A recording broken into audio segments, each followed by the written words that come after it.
Hello friends. Now we are going to our next point, the centrifugal force and centrifugal force.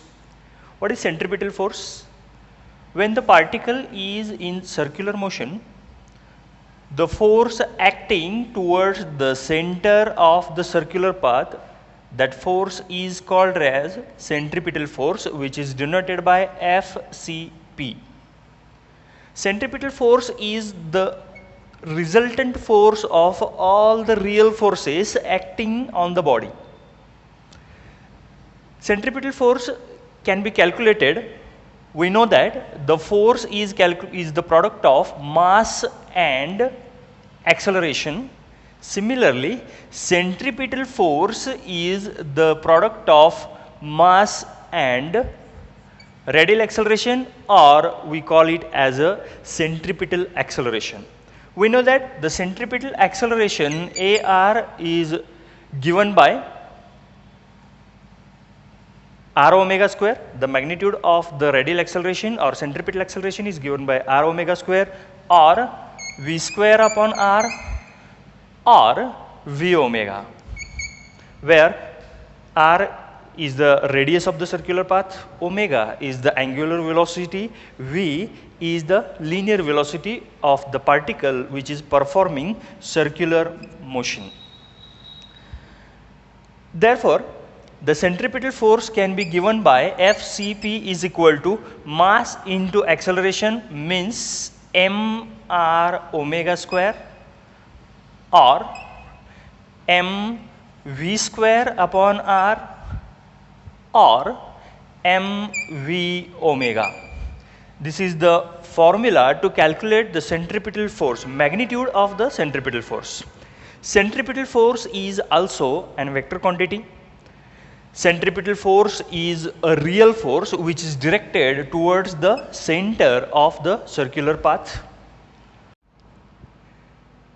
In vector form, the centripetal force can be given by FCP bar is equal to minus m omega square r bar. The negative sign indicates that the centripetal force and radius vector are in opposite direction. Means we know that radius vector is directed from center of the circular motion towards the object. This is the direction, outward direction of the radius vector, and centripetal force is directed towards the center of the circle. Hence, both are in opposite direction. Therefore, in vector form, centripetal force FCP bar is equal to minus of m omega square r bar. Centripetal force is responsible for the circular motion. If there is no centripetal force, no circular motion. म्हणजे centripetal force जोपर्यंत अस्तित्वात असतो तोपर्यंतच आपल्याला circular motion मिळतं. Centripetal force जर नाही मिळाला तर सर्क्युलर मोशन अस्तित्वात येत नाही. त्या ठिकाणी त्या ऑब्जेक्टचा लिनियर मोशन सुरू होतो. फॉर एक्झाम्पल एक उदाहरण बघूया आपण. दगड दोरीला बांधलेला आहे आणि आपण तो दगड फिरवणार आहे. तो फिरवत असताना जो रिक्वायर्ड सेंट्रिपिटल फोर्स आहे, आवश्यक असलेला जो सेंट्रिपिटल फोर्स आहे तो आपण आपल्या हाताने देतो. तो दगड फिरत असताना प्रत्येक क्षणाला आपण हाताने काय करत असतो, त्याला खेचत असतो आणि तो सेंट्रिपिटल फोर्स म्हणून काम करत राहतो आणि दगड कंटिन्युअस गोल फिरत राहतो. समजा दोरी तुटली. दोरी तुटल्यानंतर हा पार्टिकल जो सर्क्युलर मोशनमध्ये आहे आणि समजा ही आपली दोरी आहे आणि हा ऑब्जेक्ट आहे. दगड समजा दोरी तुटली. दोरी तुटल्यानंतर आपण हाताने जो सेंट्रिपिटल फोर्स प्रोव्हाइड करणार आहे तो सेंट्रिपिटल फोर्स मिळणार नाही आणि नाही मिळाला तर दगड असा सरळ रेषेत टँजेन्शियल डायरेक्शननं, म्हणजेच आपली जी लिनियर वेलोसिटी ज्या डायरेक्शननं असते त्या डायरेक्शननं सरळ निघून जाईल. मीन्स जोपर्यंत आपल्याला सेंट्रिपिटल फोर्स मिळत राहणार आहे त्या ऑब्जेक्टला तोपर्यंत ऑब्जेक्ट कशामध्ये राहणार आहे, सर्क्युलर मोशनमध्ये राहणार आहे. If there is a lack of centripetal force, there will be no circular motion, there will be only linear motion. Now, next point is centrifugal force. Centripetal force is directed towards the center. The resultant balancing force provided by the object to the centripetal force is called as centrifugal force.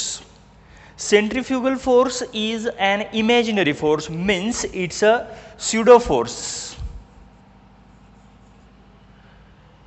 It's a pseudo force, means it's an imaginary force which balances the centripetal force, which is denoted by FCF. Centrifugal force is exactly, the magnitude of the centripetal force is exactly equal to the centripetal force, but both are in opposite direction. The magnitude of the centripetal force and centrifugal force both are equal, but in vector form we can write as a centripetal force is equal to minus of centrifugal force, means both are has equal magnitude but in opposite direction. Centrifugal force is an imaginary force, centripetal force is a real force. The SI unit for both the forces will be same. The SI unit will be Newton. In vector form, centrifugal force can be given by plus m omega square r bar, means in this case centrifugal force is in the same direction of the radius vector. Now the differentiation between centripetal force and centrifugal force. First point, centripetal force is directed along the radius towards the center of the circle, and centrifugal force is in opposite direction, means it is directed along the radius away from the center of the circle. Second point, centripetal force is a real force, but centrifugal force is a pseudo force, means it's an imaginary force. Third point, the centripetal force is considered in inertial frame of reference, but centrifugal force is considered in non-inertial frames of references. Fourth point, in vector form it is written as F bar is equal to minus mv square upon r into r cap, and in vector form centrifugal force can be given by F bar is equal to plus mv square upon r into r0 cap, means both have the equal magnitude but the opposite directions. Now we are going to see the applications of centripetal force and centrifugal force. The first application is vehicle along a horizontal circular track. म्हणजे एखादं वाहन circular ट्रॅकमध्ये circular मोशनमध्ये आहे, म्हणजे एखादं वाहन वळत आहे, पण तो जो रोड आहे तो एक्झॅक्ट हॉरिझॉन्टल आहे. मग त्या रोडवरून तो मॅक्झिमम किती स्पीडने जाऊ शकतो याचं कॅल्क्युलेशन आपण सेंट्रिपिटल आणि सेंट्रिफ्युगल फोर्सच्या कॅल्क्युलेशनद्वारे बघू शकतो. Consider a vehicle of mass M. समजा एक वाहन आहे ज्याचा मास एम आहे, is moving along the circular track of radius R, means C is the centre of the circular path and along this path this vehicle is moving. हे वाहन आहे, हे वाहन आपण बॅक साईडनं बघतो त्याला, ठीक आहे. Now as the mass of the vehicle is M, then the weight of the vehicle will be in the downward direction, which is mg, and normal reaction is exactly in the same plane but in opposite direction n. Normal reaction म्हणजे कोणतंही object असेल, तो object ज्या flat सरफेसवर आहे त्या flat surface करून जे opposite force आपल्याला मिळणार आहे तो अपोजिट फोर्स म्हणजे नॉर्मल रिॲक्शन असेल. नॉर्मल म्हणजे थोडक्यात त्या सरफेसला एक्झॅक्ट असणारी परपेंडिक्युलर लाईन. हा आता फ्लॅट सरफेसवर आहे त्यामुळे एक्झॅक्ट याला परपेंडिक्युलर लाईन आपल्याला एक्झॅक्ट अपवर्ड असेल आणि एक्झॅक्ट याला अपोजिट डायरेक्शननं असेल काय असेल आपला M G. Means in this case the normal reaction and M G both are equal and opposite.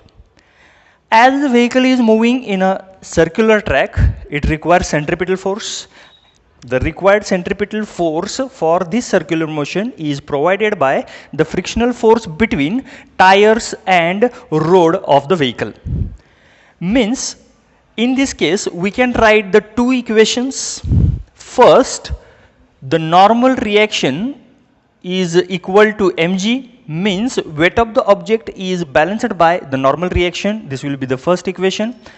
And the required centripetal force is provided by the frictional force between the road and the tires.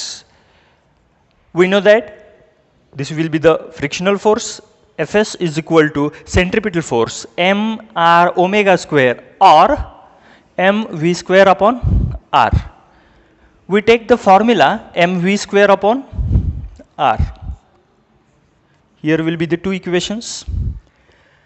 Now, as we know that by dividing equation 1 and 2, we get 2 by 1, we get Fs upon n is equal to mv square upon r divided by mg. As m get cancelled, we get Fs upon n is equal to v square upon rg. This will be the equation number 3. Now, we know that the static friction, इयत्ता 11वी मध्ये आपल्याला static फ्रिक्शनच्या टॉपिकमध्ये झालेला आहे. Frictional force is equal to the coefficient of static friction, a product of coefficient of static friction and normal. Static फ्रिक्शनला आपण mu S असं म्हणतोय. This frictional force, if for maximum frictional force Fs max is equal to mu s, therefore Fs upon n is equal to, we get the coefficient of static friction. Using this value in equation 3, we get mu s is equal to v square upon rg. Same case for maximum velocity, we can write v square max is equal to mu s r and g, and therefore v max on the horizontal road is equal to under root mu s r g. This formula gives the maximum velocity of the vehicle on the horizontal road. या फॉर्म्युलाद्वारे आपण एखादा vehicle flat रोडवरून curved सरफेसमध्ये, ज्याचा radius are आहे, या रोडवरून जाताना तो maximum किती वेलोसिटीने जाऊ शकतो याचं आपण कॅल्क्युलेशन करू शकतो. या फॉर्म्युल्यामध्ये 3 टर्म्स इन्क्लूड आहेत. Mu S coefficient of static friction, R radius of the curved surface, and G is the acceleration due to gravity. For a particular place g is constant and for a given curve r is also constant, means the variable term is only mu s. म्हणजे coefficient of static friction हा variable आहे. It depends upon the conditions of the road. एखादा vehicle horizontal road, curved road वरून जाताना त्याचा radius fix असेल, acceleration due to gravity त्या ठिकाणचा फिक्स असेल. म्यू एस जर चेंज झाला तर तो मॅक्झिमम किती वेलोसिटीनं जाऊ शकतो याच्या कंडिशन्स चेंज होऊ शकतात. म्हणजे समजा एखाद्या रोडवरून व्हेकल एका ठराविक वेलोसिटीने कॅल्क्युलेशन केलं, आपण एका ठराविक व्ही मॅक्स इतक्या वेलोसिटीने जाऊ शकतो. पण समजा तो रोड जर पावसामुळे ओलसर झालेला असेल तर त्या केसमध्ये म्यू एस हा त्याचा कमी होतो. म्यू एस कमी झाला तर पर्यायाने आपल्याला मॅक्झिमम वेलोसिटी याची जी आहे ती कमी मिळते. या केसमध्ये पावसाळ्यामध्ये रोडवरून स्किडिंग होऊ शकतं. म्हणजे रिक्वायर्ड सेंट्रिपिटल फोर्स आपल्याला जर कोएफिशियंट ऑफ स्टॅटिक फ्रिक्शनकडून नाही मिळालं, आपल्याला इक्वेशन मांडलेलं आहे required centripetal force is provided by the force of static friction. हा स्टॅटिक फ्रिक्शन इथं कमी होऊ शकतो. रोड ऑइली झालेला असेल तरी पण म्यू एस कमी होईल. रोडवर पाणी पडलेलं असेल, पाऊस पडलेला असेल, म्यू एस कमी होऊ शकतो. या केसमध्ये जर रिक्वायर्ड सेंट्रिपिटल फोर्स ह्या व्हेकलला मिळालेलं नाही तर हा व्हेकल रोडवरून स्किड होऊ शकतो, घसरू शकतो. कारण रिक्वायर्ड सेंट्रिपिटल फोर्स नाही मिळाला तर सर्क्युलर मोशन न राहता त्याचं मोशन कसलं राहतं, लिनियर मोशन. तो सरळ रेषेत गाडी सर्क्युलर मोशनमध्ये न जाता सरळ रेषेत निघून जाईल. थोडक्यात रस्त्यावरून गाडी घसरू शकते. या फॉर्म्युलेद्वारे आपण maximum velocity when the particle when the vehicle is moving along the curved horizontal road. Next example of the centripetal force is the well of death, ज्याला मौत का कुआं असं पण म्हणलं जातं, ज्याच्यामध्ये एक विहीर असते आणि त्या विहिरीमध्ये 2 व्हीलर्स असे गोल फिरत असतात. मग या केसमध्ये आपण सेंट्रिपिटल फोर्सचा यूज करून कमीत कमी त्या व्हेकल रायडरची व्हेलॉसिटी किती असली पाहिजे जेणेकरून त्याचं स्किडिंग होणार नाही, म्हणजे तो खाली पडणार नाही. याच्यासाठी कमीत कमी त्यानं किती व्हेलॉसिटीने फिरलं पाहिजे याचं कॅल्क्युलेशन आपण या सेंट्रिपिटल फोर्सच्याद्वारे आपण कॅल्क्युलेट करू शकतो. या केसमध्ये एक विहीर कन्सिडर करा ज्याचा रेडियस आर इतका आहे, म्हणजे थोडक्यात तो मोटरसायकलिस्ट आर इतक्या रेडियसमध्ये फिरत राहणार आहे. या केसमध्ये मोटरसायकल रायडर इथं असल्यामुळे याचा जो सरफेस आहे हा सरफेस इथं असल्यामुळे याचा जो नॉर्मल आहे तो नॉर्मल या डायरेक्शननं असेल. शिवाय वेट हा ऑलवेज डाऊनवर्ड डायरेक्शन असतो, म्हणजे त्याचा weight mg is in the downward direction. And या केसमध्ये जो मोटरसायकलिस्टला विहिरीला लागून धरणारा जो पॉईंट आहे तो म्हणजे फ्रिक्शनल फोर्स. तो फ्रिक्शनल फोर्स या mgच्या एक्झॅक्ट अपोजिट म्हणजे वॉलच्या अपवर्ड डायरेक्शननं आहे. त्यामुळे इथं इक्वेशन्स मांडत असताना mg आणि स्टॅटिक फ्रिक्शन जे आहेत ते दोन्ही एकमेकांच्या इक्वल आणि अपोजिट आहेत, आणि सेंटरच्या डायरेक्शननं असणारा जो नॉर्मल आहे तो नॉर्मल आपल्याला रिक्वायर्ड सेंट्रिपिटल फोर्स प्रोव्हाइड करतो. त्यामुळे आपण इथे दोन इक्वेशन्स मांडू शकतो. First equation is the static friction balances the weight of the vehicle, means Fs is equal to mg. This will be the first equation. And second equation, the normal reaction provides the required centripetal force for the circular motion of the motorcyclist. Therefore n is equal to mr omega square or mv square upon r. Again here we will take only the formula mv square upon r. This will be the equation number 2. Now we know that the coefficient of static friction is the frictional force is the product of coefficient of static friction and normal reaction. Using the values from equation number 1 and 2, in the equation number 3 we get Fs is equal to mg and coefficient of static friction mu s multiplied by, in this case n is equal to mv square upon r. The m from the both side get cancelled and therefore we get the equation g is equal to mu s v square upon r. This formula can be converted. V square is equal to rg upon mu s, and therefore v is equal to under root rg upon mu s. Means in this case the maximum velocity of the vehicle will be equal to under root of rg upon mu s, where r is the radius of the well, g is the acceleration due to gravity, and mu s is the coefficient of static friction between the tires of the vehicle and the wall of the well. In this case we can notice that there is no m included in this formula, means the velocity is independent of the mass of the vehicle.